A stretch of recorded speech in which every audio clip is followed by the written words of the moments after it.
السلام علیکم ورحمۃ اللہ۔ جی میرے پیارے بھائیوں اور میری معززات بہنوں، ترجمہ تفسیر القرآن الکریم سبق نمبر ہے 10۔ اعوذ باللہ من الشیطان الرجیم، بسم اللہ الرحمن الرحیم۔ الف لام میم، ذالک الکتاب لا ریب فیہ ھدی للمتقین الذین یؤمنون بالغیب وَيُقِيمُونَ الصَّلَاةَ وَمِمَّا رَزَقْنَاهُمْ يُنْفِقُونَ۔ الف لام میم، یہ کامل کتاب، اس میں کوئی شک نہیں، بچنے والوں کے لیے سراسر ہدایت ہے۔ وہ لوگ جو غیب پر ایمان لاتے ہیں، نماز قائم کرتے اور اس میں سے جو ہم نے انہیں دیا ہے خرچ کرتے ہیں۔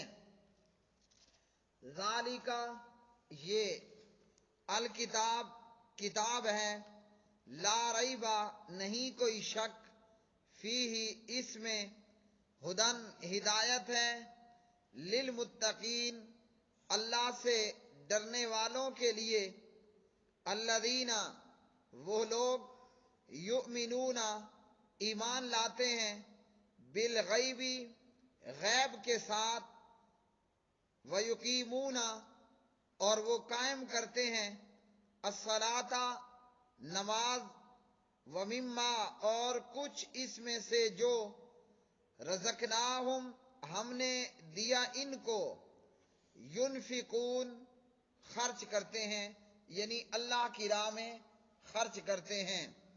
پیارے بھائیوں اور میری بہنوں، یہاں یہ بات سن لیں کہ جس آیت کی تفسیر مکمل نہیں ہوگی اسی آیت کو اگلے سبق میں ریپیٹ کیا جائے گا، اور اس کے تعلق سے جو مزید بقیہ تفسیر ہے وہ بیان کی جائے گی۔ جب ایک آیت کی جو مختصر تفسیر ہے وہ ختم ہوگی تو پھر اس سے آگے کی آیت جو ہے وہ پڑھیں گے۔ سورہ بقرہ کے حوالے سے کل اس کے فضائل میں نبی علیہ الصلوۃ والسلام کی احادیث پڑھی۔ پیارے نبی صلی اللہ علیہ وسلم سے نواس بن سمعان رضی اللہ تعالی عنہ نے روایت کیا، یؤتی بالقرآن یوم القیامۃ واہلہ الذین کانوا یعملون بہ، قیامت کے دن قرآن پاک اور اس پر عمل کرنے والوں کو لایا جائے گا۔ سورہ بقرہ اور آل عمران سب سے آگے آگے ہوں گی، یعنی قرآن پاک لایا جائے گا تو سورہ بقرہ اور آل عمران سب سے آگے آگے ہوں گے۔ نبی علیہ السلام نے 3 مثالیں بھی بیان فرمائی۔ نواس کہتے ہیں جنہیں میں نے کبھی نہیں بھولا، آپ صلی اللہ علیہ وآلہ وسلم نے فرمایا، گویا یہ دونوں صورتیں 2 بادل یا 2 گھنے سائبان ہوں، کأنہما غمامتان او ظلتان، گویا کہ یہ دونوں صورتیں 2 بادل ہیں یا 2 گھنے سائبان ہوں جن میں چمک دمک ہو، یا پر کھولے ہوئے پرندوں کے 2 جھرمٹ ہوں۔ اور فرمایا نبی علیہ الصلوۃ والسلام نے، یہ اپنے پڑھنے والوں کی سفارش کریں گی۔ مسند امام احمد ابن حنبل۔ تو اس حدیث سے ہمیں کیا معلوم ہوا؟ ہمیں چاہیے ہم زیادہ سے زیادہ قرآن پڑھیں، اور یہاں سامعین و سامعات یہ بھی ملحوظ خاطر رکھیں، صرف پڑھ لینا کافی نہیں ہے، اللہ کے قرآن کا جو پیغام ہے اس پہ عمل بھی کرنا ہے۔ اللہ تعالی ہمیں پڑھنے پلس عمل کرنے کی بھی توفیق عطا فرمائے۔ تو قرآن پاک سفارش کرے گا، سورہ البقرہ اپنے پڑھنے والوں کی سفارش کرے گی۔ اور پیارے بھائیوں، یہی روایت یہ صحیح مسلم میں بھی ہے۔ صحیح مسلم میں اس کا نمبر ہے 805۔ یؤتا بالقرآن یوم القیامت واہلہ الذین کانوا یعملون بہ، تقدمہ سورۃ البقرہ وآل عمران، آگے آگے سورہ بقرہ اور آل عمران ہوگی۔ پیارے بھائیوں، اس سورہ مبارکہ کے شروع میں الف لام میم ہے، اور یہ قرآن مجید میں مختلف صورتوں کے شروع میں ہیں۔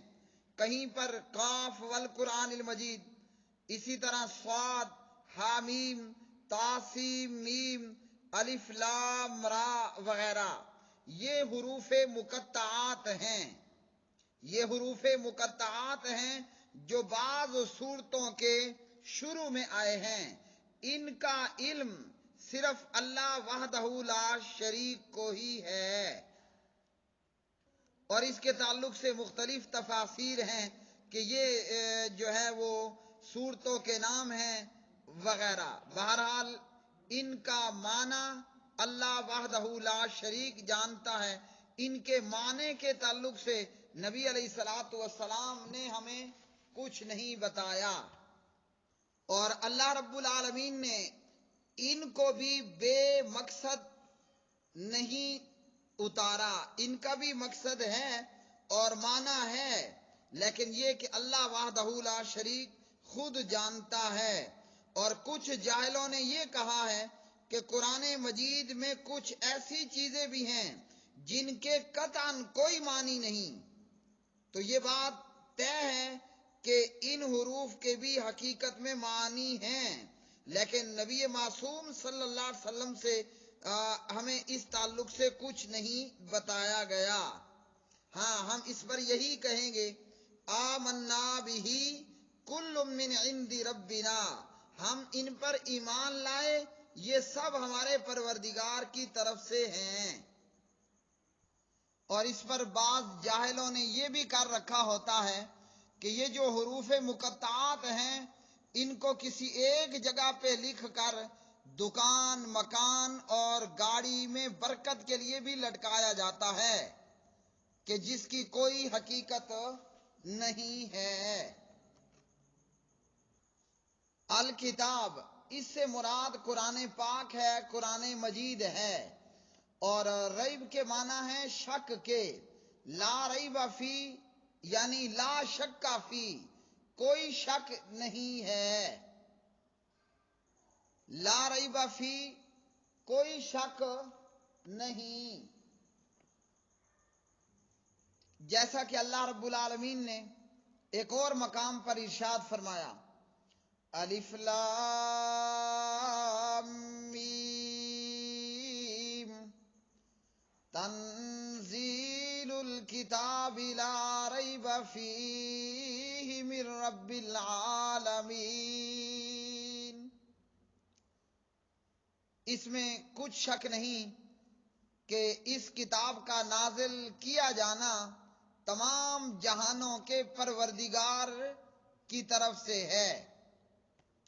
مکہ کے مشرکوں نے نعوذ باللہ نبی علیہ السلام کو کبھی شاعر کہا، کبھی دیوانہ مجنون کہا، کبھی یہ کہا کہ یہ گزشتہ قصے کہانیوں کو بیان کرتا ہے، اور یہ جو قرآن پاک ہے نعوذ باللہ یہ اس شاعر کی شعر و شاعری ہے، نعوذ باللہ یہ دیوانے کا دیوانہ پن ہے، یا یہ قصے کہانیاں ہیں۔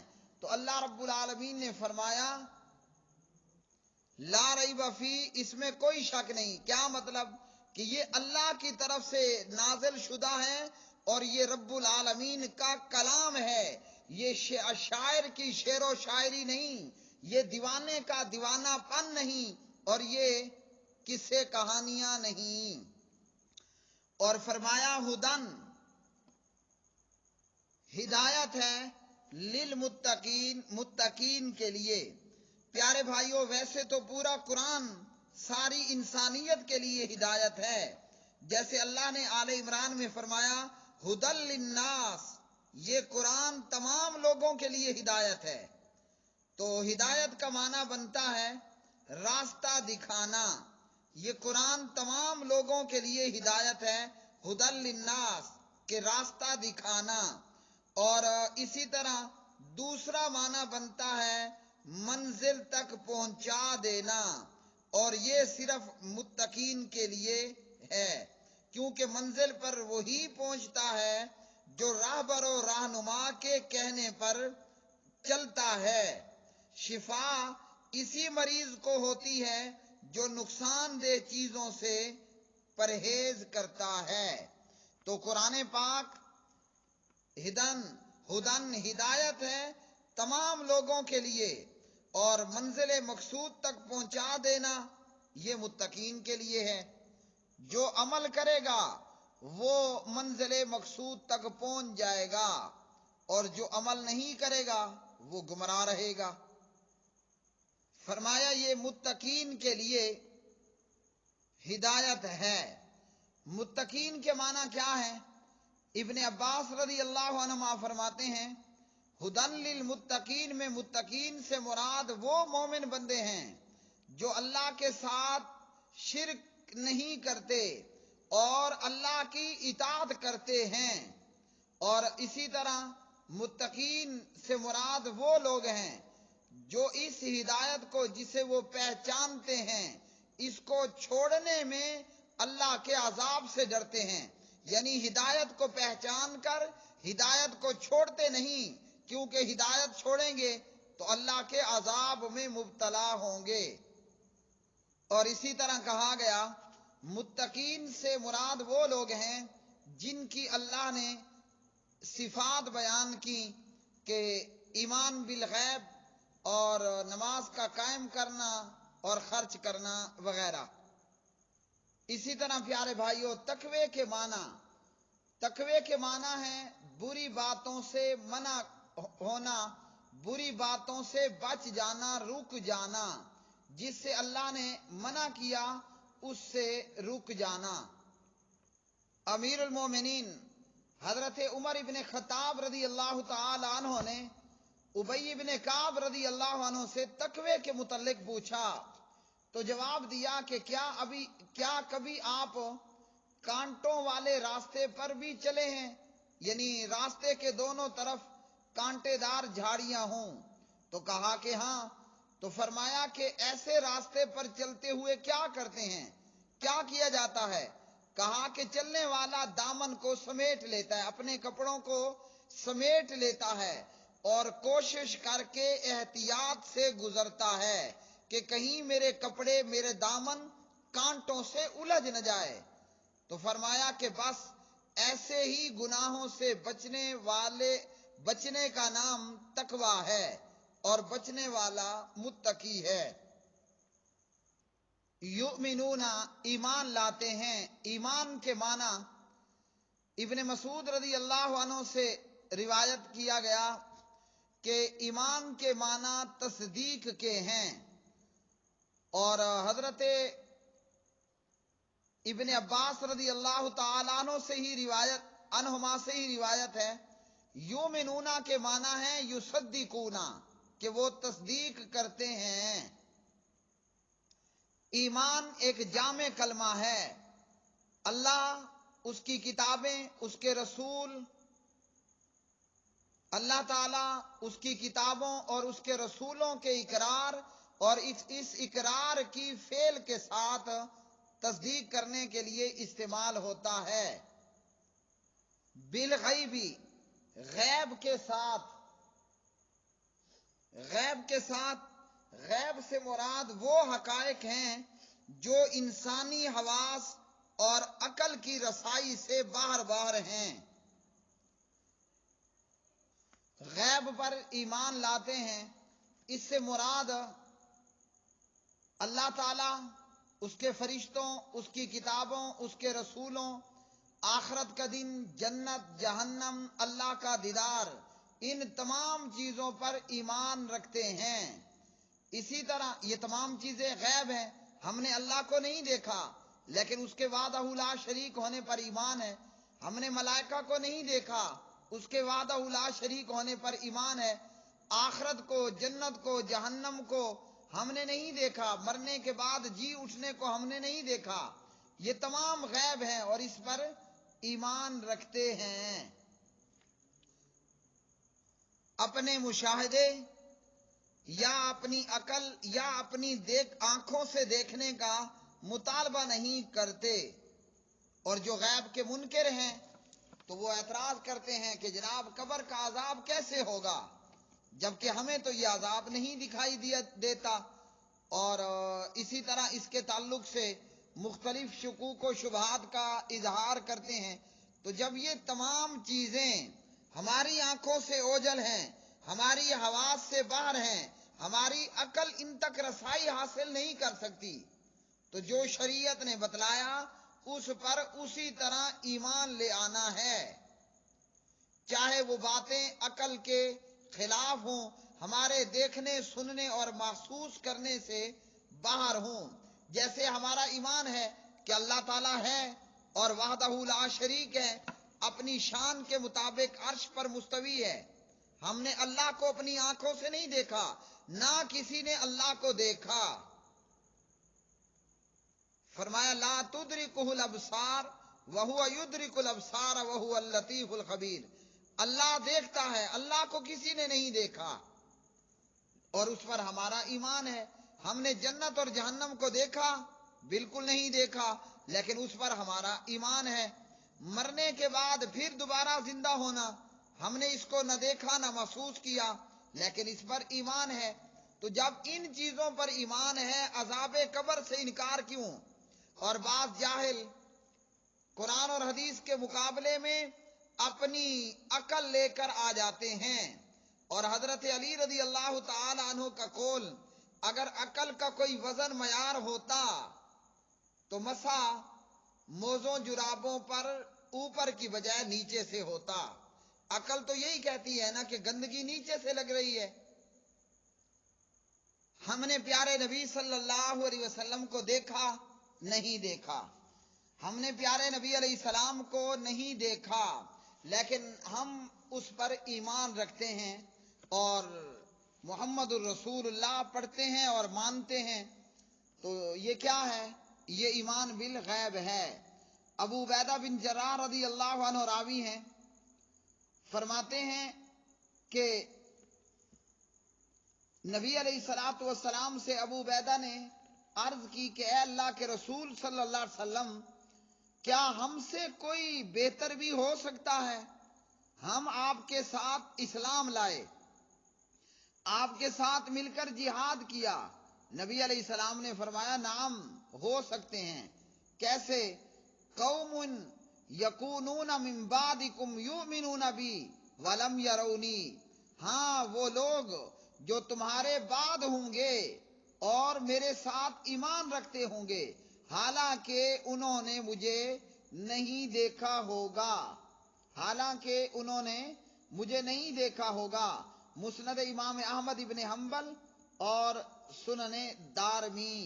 تو ہم نے نبی علیہ السلام کو نہیں دیکھا، لیکن ہمارا یہ ایمان ہے کہ آپ صلی اللہ علیہ وسلم خاتم النبیین والمرسلین تھے۔ آپ کو اللہ نے نبوت اور رسالت عطا فرمائی، اور آنے والی کل کائنات کے لیے اللہ نے آپ کو رسول نبی بنا کر بھیجا۔ تو کوئی پوچھے کہ کیا ہم نے نبی علیہ السلام کو دیکھا؟ نہیں دیکھا، لیکن ہم آپ پر ایمان لائے، اور اللہ تعالی ہمیں ایمان پر ہی خاتمہ دے۔ وآخر دعوانا ان الحمد للہ رب العالمین۔